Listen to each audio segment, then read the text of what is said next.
Ngritja e institucioneve të reja të kuvendit dhe të qeverisë në Kosovë pritet që të ketë pasoja serioze ekonomike dhe në funksionimin e pushtetit lokal.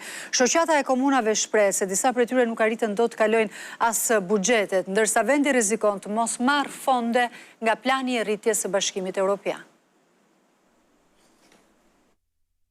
Kriza e krijuar nga mos konstituimi i kuvendit dhe i formimit të qeverisë së re në Kosovë po shoqërohet edhe me pasojat e njësitë të qeverisjes vendore, që rrezikojnë humbjen e miliona eurove nga fondet ndërkombëtare. Alarmin e ka dhënë drejtori ekzekutiv i Asociacionit të Komunave të Kosovës, Sazan Ibrahimi, i cili në një prononcim për ekonomia online tha se vendi rrezikon të mos marrë fonde nga plani i rritjes së BE-s, duke pasur ndikim negativ në ekonomi. Është edhe mundësia e humbjes së mjeteve financiare nga Bashkimi Evropian deri në 15 milion euro.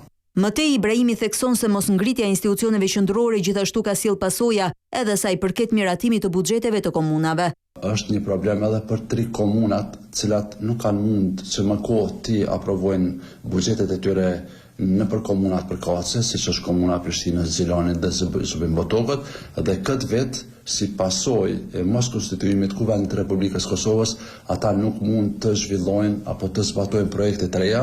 3 muaj nga zgjedhjet parlamentare në Kosovë ende nuk është konstituar kuvendi. Edhe pse janë zhvilluar 20 seanca, nuk është arritur votimi i kryeparlamentarit. Opozita refuzon kandidaturën e Albulena Haxhiut, duke kërkuar një emër unifikues, por lideri i vetëvendosjes Albin Kurti, edhe pse nuk i ka numrat në parlament, nuk tërhiqet nga kjo kandidaturë.